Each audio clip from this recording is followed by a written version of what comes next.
Quem criou as armaduras dos Cavaleiros do Zodíaco? Pois ao longo de todo o anime dos Cavaleiros do Zodíaco, eles usam, as fascinantes e belíssimas armaduras, tanto de bronze quanto de prata e também as de ouro. Mas afinal de contas, quem é que foi o grande criador dessas armaduras? Pois, assim como eu, você aí já deve ter se perguntado isso, não é?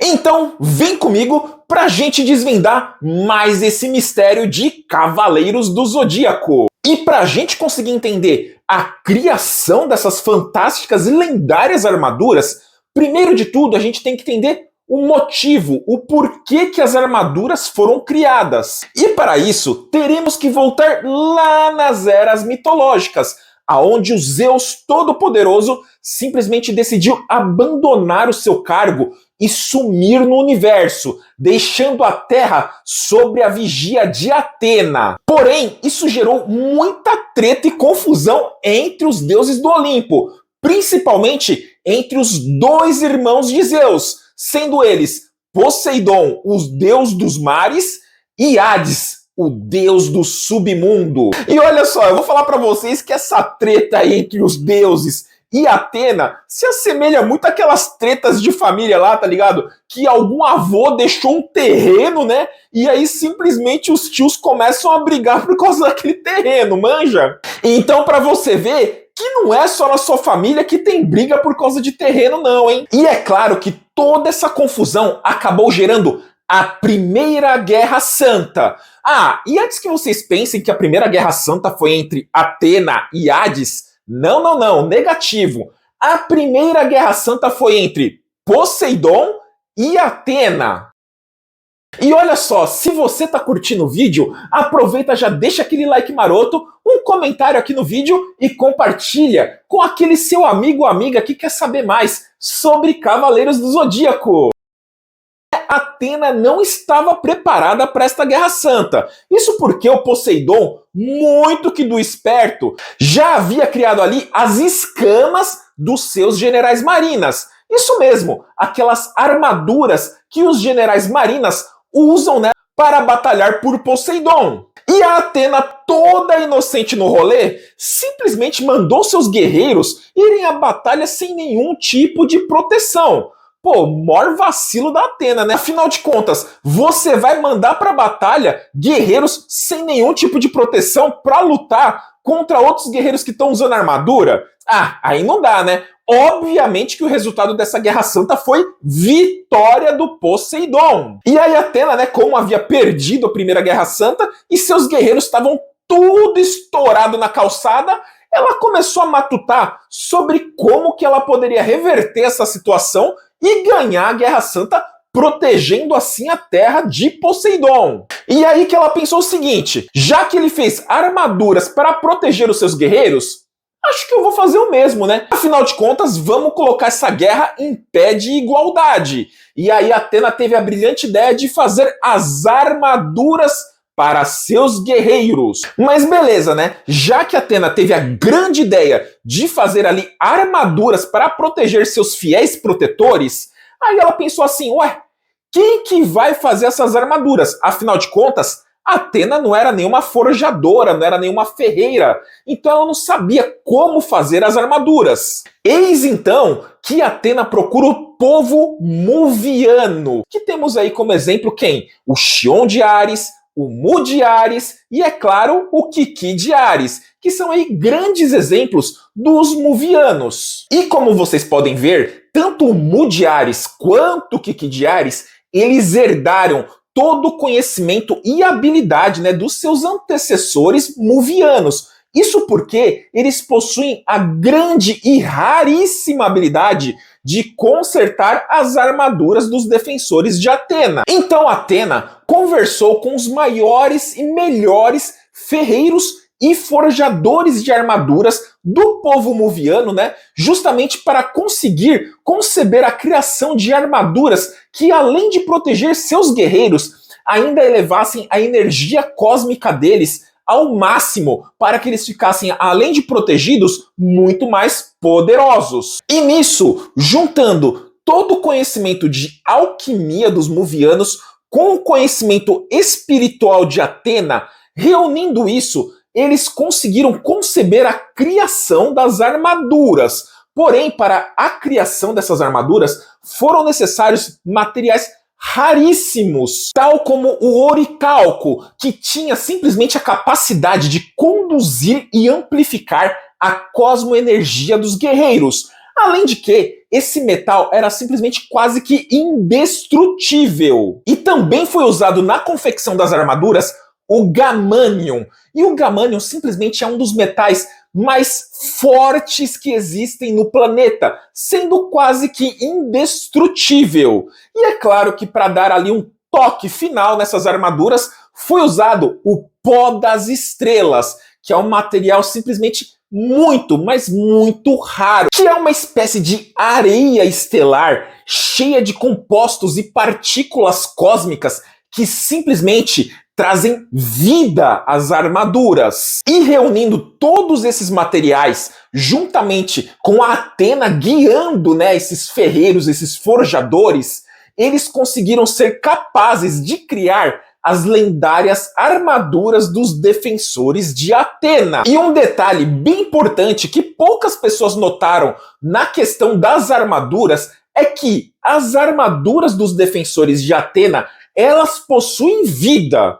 É isso mesmo, galera. Eu não sei se vocês já perceberam, mas sim, essas armaduras, elas possuem vida. Ah, mas Malevogia, você tá falando besteira. São apenas armaduras que aumentam o cosmo do guerreiro e protegem o corpo dele nas batalhas. Não. Eu vou provar para vocês que essas armaduras têm vida sim. E eu vou usar aqui 2 exemplos simples e rápidos para mostrar para vocês que essas armaduras possuem vida sim. E o primeiro exemplo a gente vê quando as armaduras, tanto do Ceia de Pégasus quanto do Shiryu de Dragão, elas são praticamente destruídas lá no torneio galáctico. Quem aí se lembra, dessa luta entre o Seiya e o Shiryu? E aí, por conta disso, o Shiryu ele fica incumbido de levar as 2 armaduras lá em Jamiel para que o Mu conserte as armaduras. Quando ele chega lá em Jamiel, e ele consegue achar o Mu explica para ele que para você consertar uma armadura, você praticamente vai ter o quê? Que trazer ela de volta à vida. E aí justamente ele explica que o Shiryu teria que doar sangue para que as armaduras fossem revividas.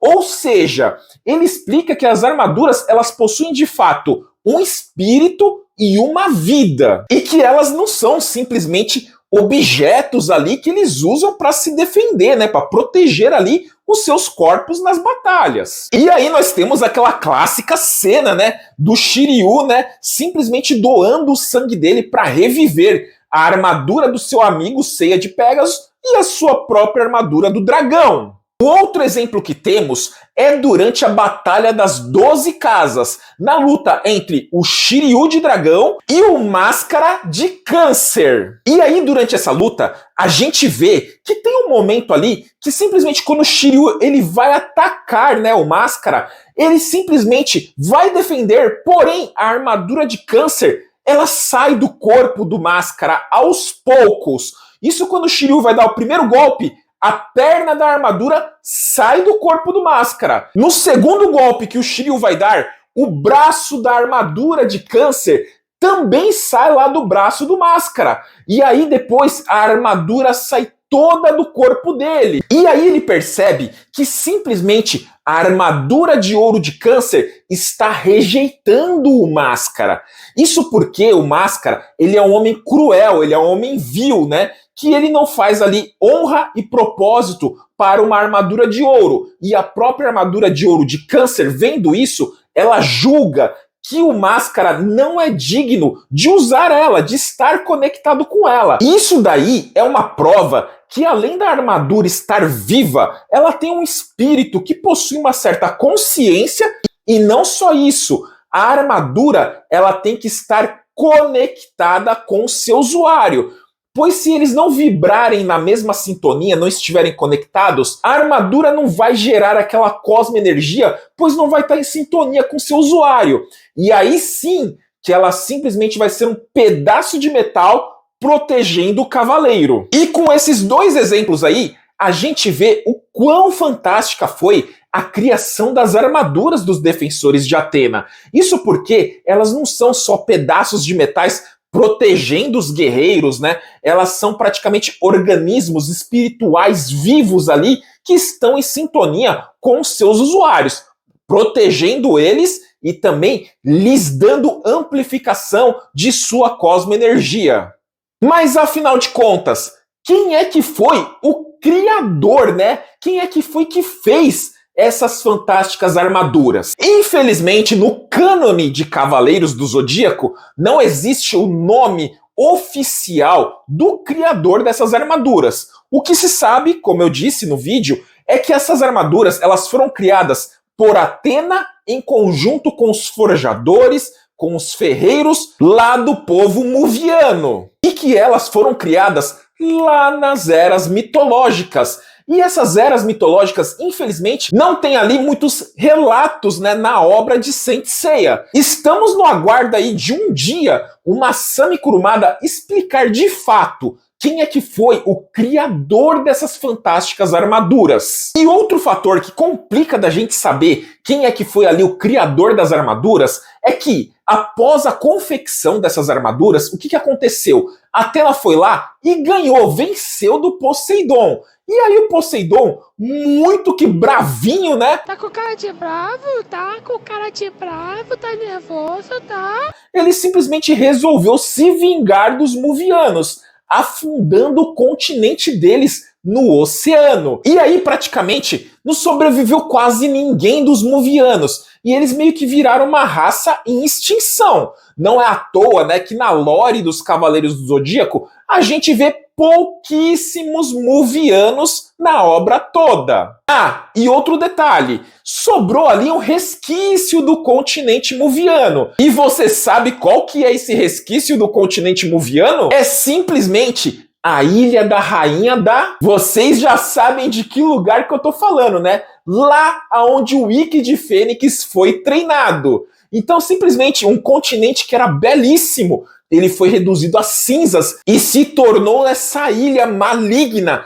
cheia de energia do mal, que quase ninguém vai lá e quase nenhum ser vivo sobrevive nessa ilha. Realmente, Poseidon ficou muito bravo com os muvianos, hein? Pelo amor de Deus, até afundou o continente dos caras.